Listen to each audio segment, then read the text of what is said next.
Today, I'm taking a look at the Polar OH1 heart rate monitor.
9.11 miles, 9 minutes, 24 seconds per mile, and 138 beats per minute. Running today on my run commute with the Polar OH1 optical heart rate monitor.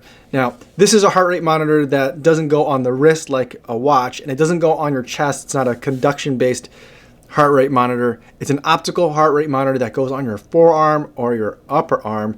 And because I had left my chest heart rate monitor in Iowa when I was there over the holidays, I needed something to replace it, and I thought, why not try something new? Now, before I get into my detailed thoughts about this heart rate monitor, I do want to go over some disclosures. This is a heart rate monitor that I purchased with my own money. No one sent it to me. No one's paying me to make this video, and no one's paying me to use this heart rate monitor. And also, no one is going to get a chance to preview any of my footage or my thoughts before you get a chance to see this video on YouTube. Although I will let you know that Polar does know that I bought one of these, so I think they are anticipating that this video might be coming out, but I haven't told them like when the schedule is or that it's coming out. Just so that's all out there. Anyway, with the disclosures out of the way, let's talk about this Polar OH1 heart rate monitor. Now, the Polar has the OH1 and the OH1 Plus. This is technically the OH1 Plus, but I think the only difference between those two products is the fact that this heart rate monitor also comes with a couple of different clips that you can use to put it on your temple for when you're swimming. So it is waterproof. You can swim with this thing.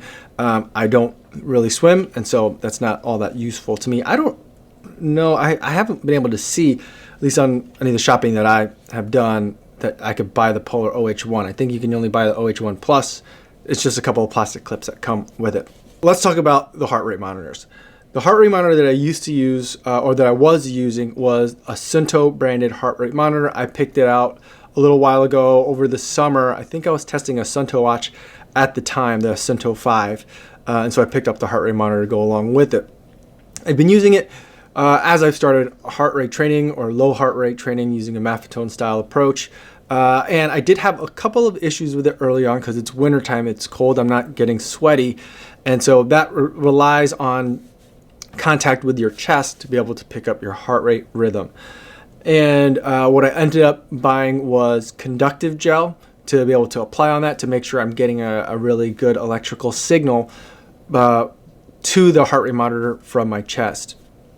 I forgot it over the holidays in Iowa, and I've been running a couple of days just using the heart rate monitor on my Polar Vantage V. And I thought that this would be not that big a deal to go without it for the next couple of weeks till we go back to Iowa again for the holidays.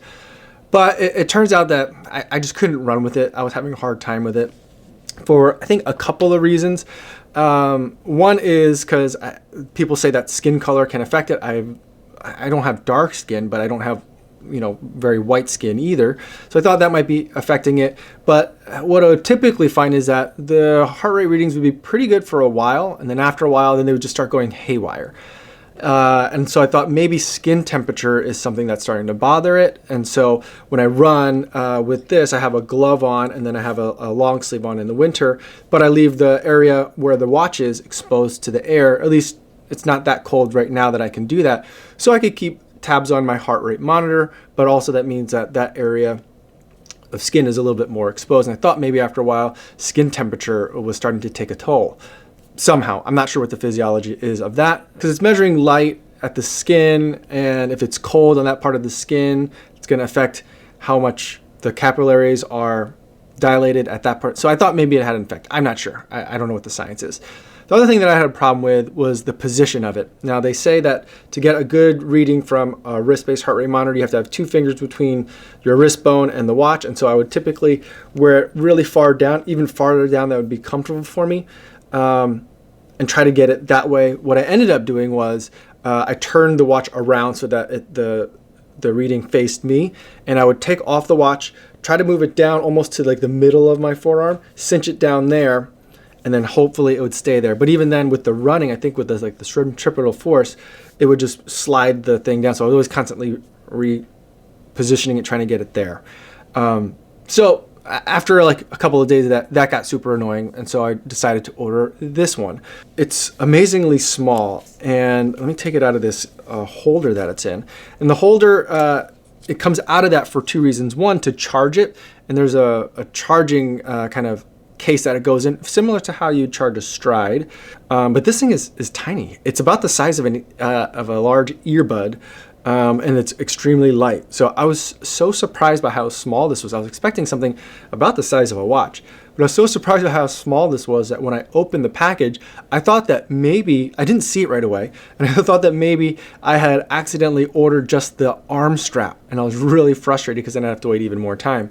But it turns out it was already inserted into the clip on the arm strap, and so I had to kind of search for it and find it. So it's super tiny. You put it into this clip that you hold on it. There's one button on the side that you could use to turn it on and off, or even start recording, because this thing can be used independently of a watch. So I'll do some more testing of it later once I get my chest heart rate monitor back. But you can do that, and then you put it on to your forearm, or you can put it onto your upper arm as well. And I'll just put it on so you can see it out here. But normally how I've been wearing it is I'm turning it inside, because on the inside of my forearm, there's a giant vein right there, or artery, I'm not sure which one it is. And I've been basically just putting it right on top of that, hoping that helps me get a nice and solid heart rate reading. And so that's how I've been using it. You can put it there, or you can even put it up on like your arm here, kind of in between your shoulder and your tricep, in that area as well, depending on your comfort. I haven't tested that yet. I may test that like once we get to the summer, but for the winter, I've been wearing it right down here. I think some of the benefits that it has to being up there is that it's darker, because my long sleeve will completely cover it. I think that's going to help, because again, these things, they shoot light, and they read how much kind of light gets returned back, I think. I think that's how they work. And so if it's darker in there, the light that they shoot out is kind of more, relatively speaking, brighter and concentrated. The position is also different, and so it's not further down toward the wrist bone, it's further up. I don't know how that helps from a physiological perspective, but I'm assuming if 2 fingers away from the wrist bone is good, this much away must be better. Although what's weird for me is that, like, at that point, then they're like, yeah, anywhere up here is fine. Seems a little bit counterintuitive. Seems like it should be more precise, but it isn't. And it's been working fine. In fact, what I found was with the OH1, I felt like my heart rates were a little bit lower than what I was expecting based on what I'm kind of used to running with the Suunto chest heart rate monitor. So I was a little bit concerned that maybe this thing is underreporting or undercalculating or underdetecting what my actual heart rate is. Fortunately, what I also did at the same time as when I ordered this heart rate monitor is I ordered another chest strap heart rate monitor. I ordered the Wahoo Ticker. It's one that you guys have been recommending to me, or a lot of you guys have been running in. It's pretty cheap, so I thought I would give it a shot as well. I'll do a separate review of that heart rate monitor later once I get my Suunto one back from my mother-in-law's house. I'll do some kind of like, try to do some head-to-head. I guess I can't do head-to-head testing. I don't know if you can wear 2 chest heart rate monitors at the same time, but you know, I run a lot of the same routes over and over again, and so I can try and do some testing there. But what I have been able to find is that I had the Wahoo Ticker set to record or report heart rate to my phone, and I had the Polar OH1 set to record heart rate to my watch. And the two tracings that I got were almost identical. And so even if, let's say, the Polar OH1 is kind of under detecting what my heart rate actually is, at least a different chest heart rate monitor is under detecting things in the exact same way. So I feel pretty confident, and I've done it not to a statistically significant number of times, and not in a statistically significant way. I didn't do the exact same routes on the multiple times now that I've run with this heart rate monitor or monitors, but from an anecdotal perspective, it seems really spot on. And so I'm liking the data. The data is favorable to me because it means I can run a little bit, or it feels like I can run a little bit harder than what I've been able to do with my chest heart rate monitor. So I like that. But in other terms, though, in terms of accuracy, these two things are at least accurate to each other, and I'm wearing them on the same runs at the same time. So in terms of consumer grade heart rate monitoring during physical activity like running, seems good enough for me. I will keep testing it. I'm going to keep running with a variety of these heart rate monitors, definitely with the OH1 to continue running with that. So I'll let you know how that goes. But for now, I'm really liking it. I like that it's a separate device that sits up higher, and I don't have to worry about being able to both position it correctly and use it as a display device at the same time. So I think that's good. I think that allows for a more reliable placement location. And it's really light. I kind of forget it's there. A chest heart rate monitor, sometimes you forget it's there, but a lot of times you notice it's there. And this Wahoo Ticker one, it's a pretty big heart rate monitor, and the strap is pretty big too. And I'm using the conductive gel, so going with the optical on the forearm avoids a lot of those problems. I will note that because of my issues with like wrist-based heart rate monitoring, I have been keeping the OH1 pretty tight, and at the end of a run, it'll leave like a little bit of a dimple in my skin that it's there, but it's not uncomfortable, it's not painful. So I think overall, I think we have a new winner in terms of the heart rate monitoring device that I'm going to be using from here on out. We'll see how that goes. Testing will also continue, so stay tuned. I'll post updates.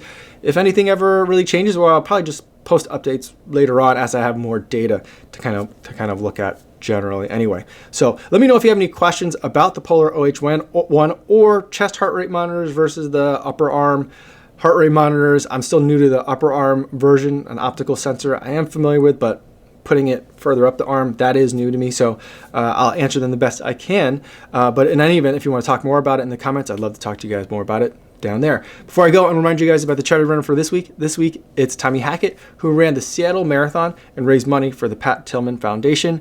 I was happy to donate $70 to Tommy's fundraising efforts, and I'll post a link in the description in case you'd like to learn more. That's all I have for today, buddy. Thanks so much for making it all the way to the end of the video, and I'll see you tomorrow. Yo, what's going on?